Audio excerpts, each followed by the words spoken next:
Zaman semakin maju saja. Tahu-tahu sekarang kita sudah di era revolusi 4.0. Di depan rumah, tepatnya di teras, Sela dan Dani sedang mengerjakan tugas kelompok. Tapi Dani dari tadi hanya bermain HP terus, hingga membuat Sela menjadi jengkel. "Hei Dani, dari tadi kamu hanya bermain HP saja.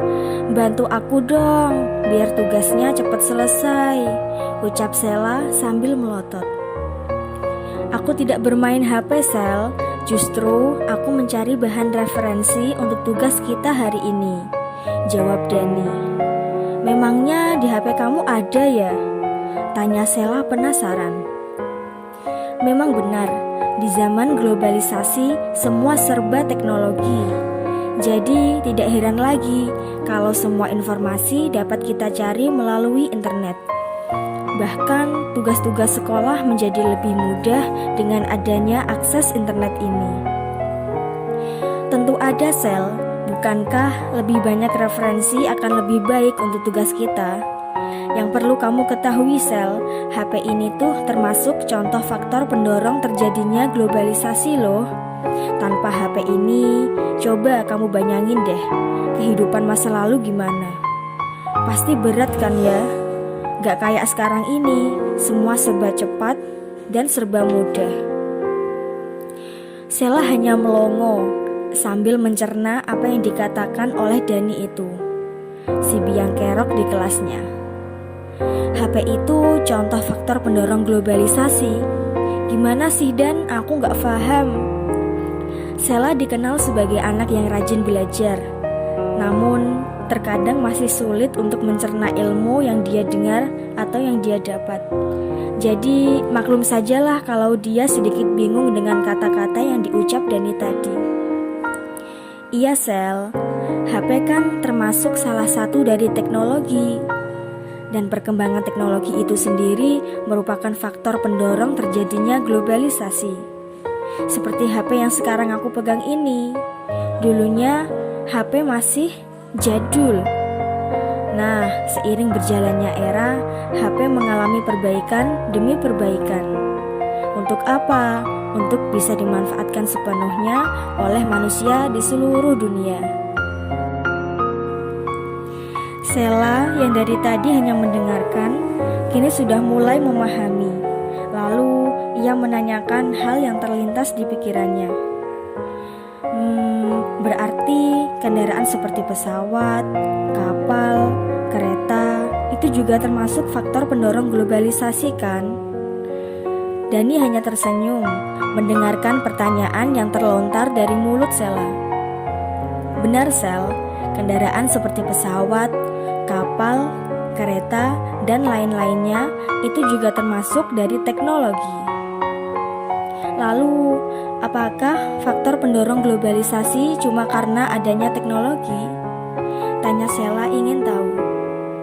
Sebenarnya Sel, faktor pendorong globalisasi ada dua, yaitu internal dan eksternal. Nah, HP yang aku pegang ini, HP sekarang ini, termasuk faktor eksternal atau faktor dari luar. Faktor eksternal pendorong globalisasi ada 4 Sel, yaitu kemudahan migrasi, berkembangnya hak asasi manusia, perkembangan iptek, dan keberhasilan politik demokrasi. Sela terlihat bingung dengan ucapan Dani, lalu dia mencoba menanyakan suatu hal lagi. Dari semua faktor itu, cuma satu yang tidak aku pahami Dan, yaitu tentang keberhasilan politik demokrasi. Itu maksudnya gimana? Ternyata Sela semakin menyukai perbincangan ini. Dani pun tidak mau berlama-lama untuk menjawab pertanyaan Sela. Jadi begini Sel, keberhasilan perjuangan politik demokrasi di berbagai negara sedikit banyak memberi inspirasi munculnya tuntutan transparansi dan globalisasi di sebuah negara. Nah, demokrasi menjadi salah satu jalan tengah di antara monarki, liberalisme, dan komunisme. dan juga keunggulan dari demokrasi, yaitu sistem ini mendasarkan keinginan rakyat atas jalannya suatu pemerintahan. Masyarakat berhak menyampaikan aspirasinya dan pemerintah berhak menentukan kebijakan. Maka dari itu, keberhasilan perjuangan politik demokrasi menjadi salah satu faktor pendorong terjadinya globalisasi. Jelas Dani layaknya seorang guru. Ternyata gitu ya Dan. Sekarang aku benar-benar sudah paham tentang faktor eksternal pendorong terjadinya globalisasi. Lalu, faktor internalnya apa saja Dan? Sela semakin menggebu-gebu untuk melanjutkan topik ini. Namun, Dani tersadar jarum jam sudah menunjukkan pukul 17.30. Sudah Sel, kita lanjutkan tugas kita dulu. Untuk faktor internalnya, kita bisa bahas lain hari saja. Ngomong-ngomong, kok kita jadi membahas faktor pendorong globalisasi? Kan seharusnya kita mencari referensi untuk tugas mind mapping ekonomi ini. Dani berbicara sambil tertawa kebingungan. Benar juga Dan. Ini semua karena kamu tadi main HP sih. Aku jadi salah paham deh. Sampai bahas globalisasi lagi.